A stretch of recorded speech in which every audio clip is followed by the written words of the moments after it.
let us once more venture into the magical world of 1930s Epiphone archtops with the Olympic here. You'll recall last week we refretted and made a new nut for it. Well, for you guys it was last week. For me it was a couple hours ago.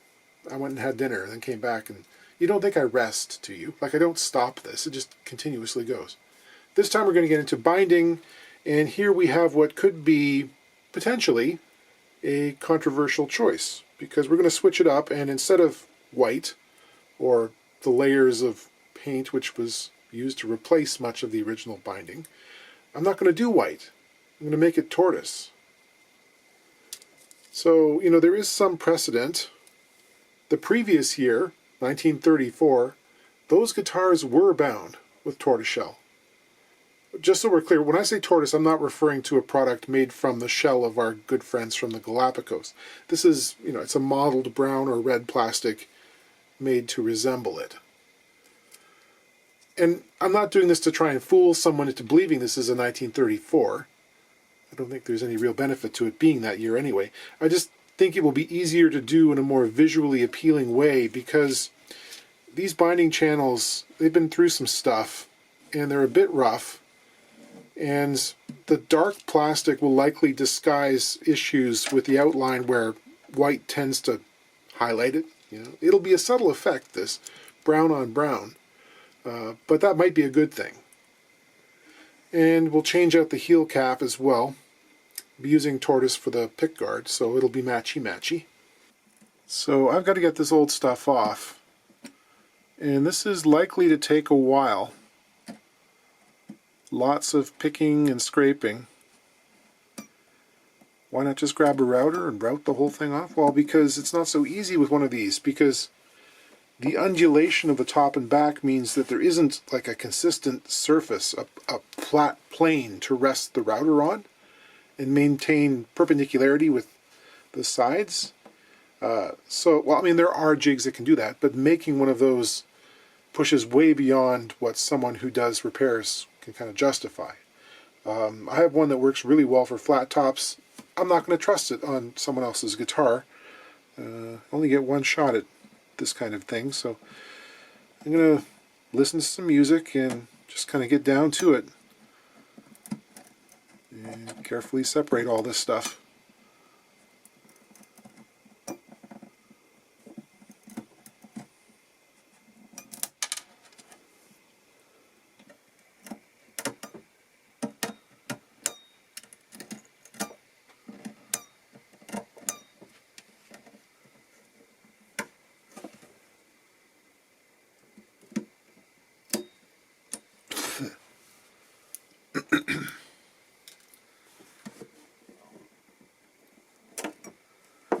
You know, the top surface seems to be like oil paint, I believe.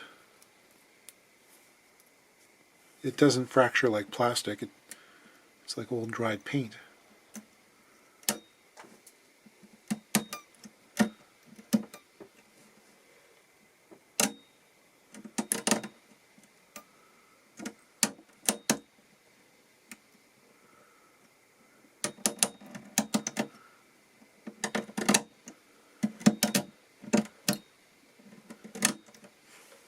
That feels more like putty.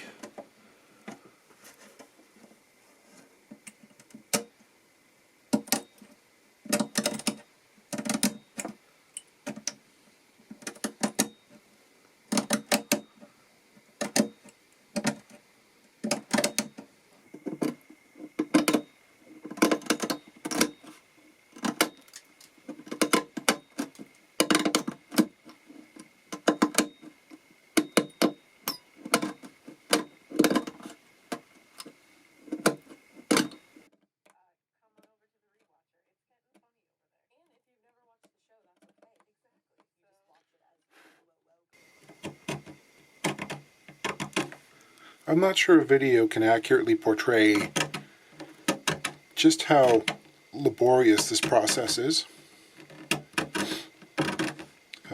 It's a foolish way to occupy one's time.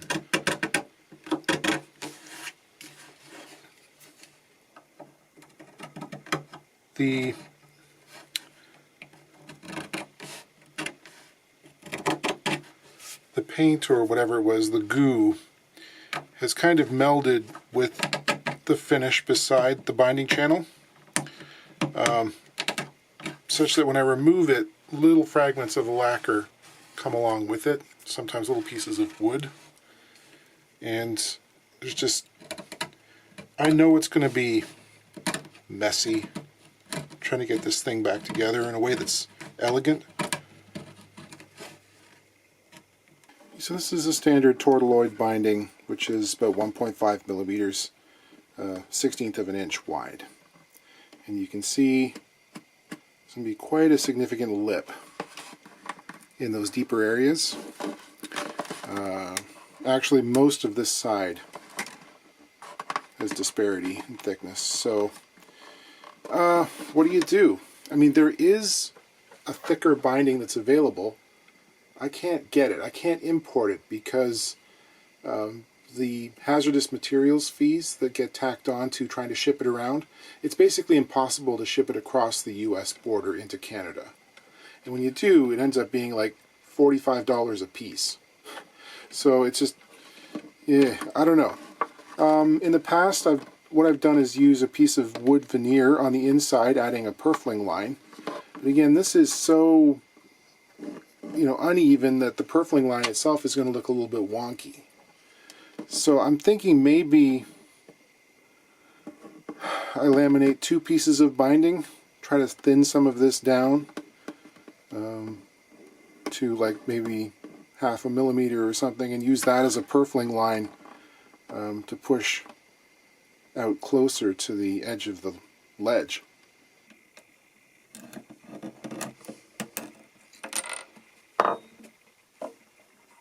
There's a hole in the end of the heel. That's interesting.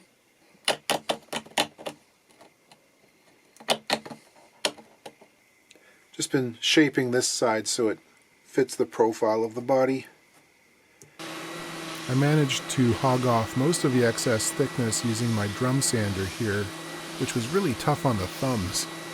These are very long pieces of binding. They're about 60 inches long, 5 feet, close to 2 meters. And yeah, it's a lot of pushing. I never get a perfectly even thickness using the drum sander, so I have to scrape this out. You can see how light it gets as you thin the material due to its translucent nature. So I'm using my scraping jig here, which is a shoulder plane, bullnose shoulder plane held into a wooden jig. I'll scrape that down until it's an even 20 thousandths of an inch or 1/2 millimeter. It's currently about 30 thousandths.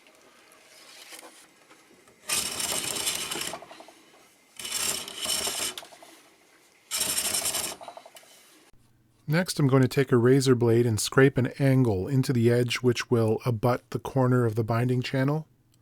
This will compensate for any inaccuracy, lumps or bumps that could hold the strip away from the wall. I find this a big help, especially in rebinding. Okay, in some of these skimpy areas, I'm going to use my purfling cutter to score a line. See if we can enlarge this slightly.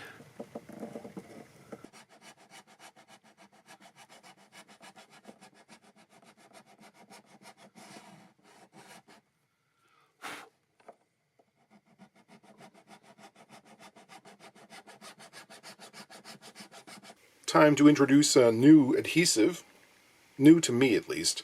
I've seen a couple of people reference it. Bohannon made a Instagram post about it, and I did a freeze frame to check out the details. This is a product called Canopy Glue. The brand is Zap, made by the good people at Pacer, down there in Rancho Cucamonga.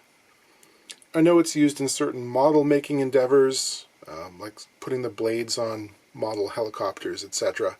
It's designed to stick plastic to other materials. But beyond that, what makes it novel is, and this kind of blew my mind, it's water-based.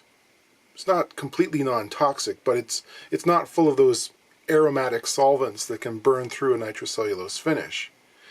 that's the thing. People ask why I don't use acetone for binding repairs, because it melts the plastic right into the wood, and it does. But as soon as you put a piece of tape on there to hold the binding in place, it squeezes out onto the surrounding finish and burns right through, which is very annoying and difficult to touch up. So I ran a test, and yeah, it seems to hold a little bit better than the Tight Bond I've been using, although I haven't had issues with the Tight Bond. This stuff does dry clearer, you know, if there are any gaps, but it really sticks on there. It's virtually impossible to peel off with your fingers, which is something I can accomplish with Tight Bond and enough gumption. So yeah, the only issue is, again, there are ridiculous import costs. This $11 bottle of glue ended up costing me about $35 with shipping. So if anyone knows a Canadian distributor, get in touch.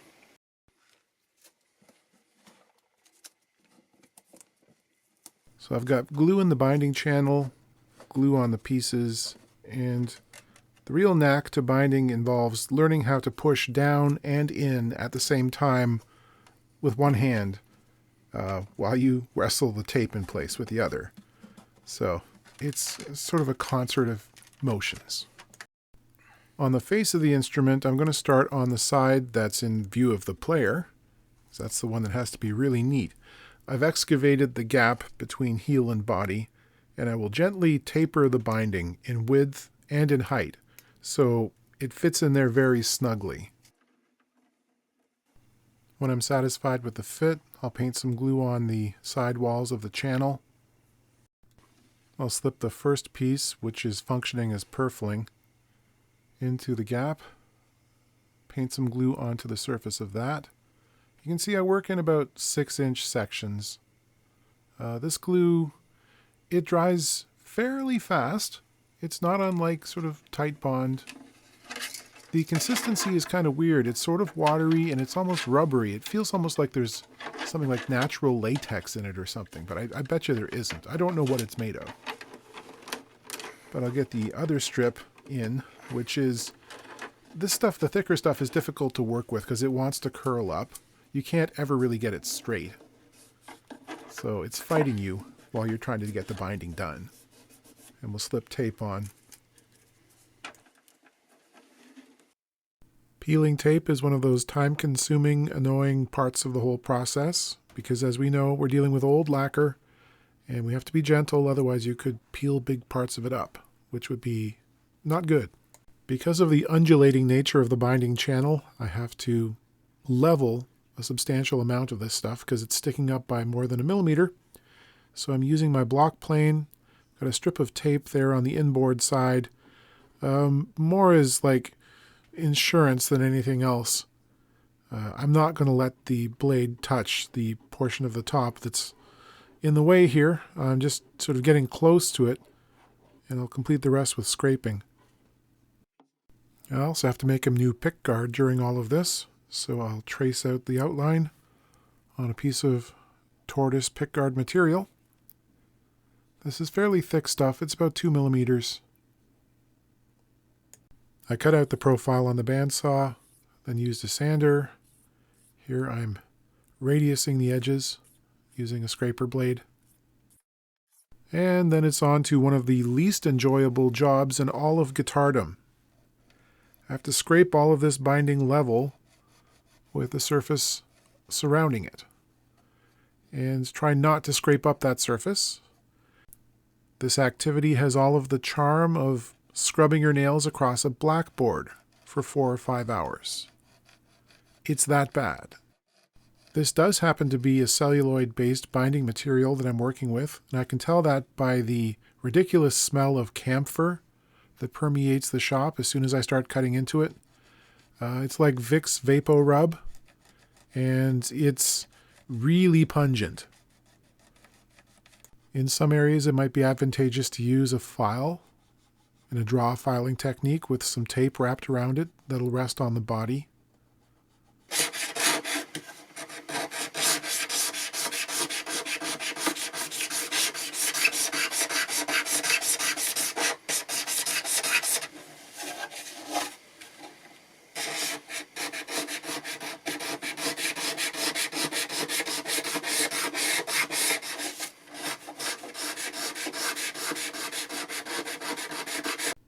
Yes, there are scraper holders that will give you a variable depth of cut, which can be quite handy, especially in new guitar situations where you've got, say, colored lacquer over top of a binding, and you want a very even line.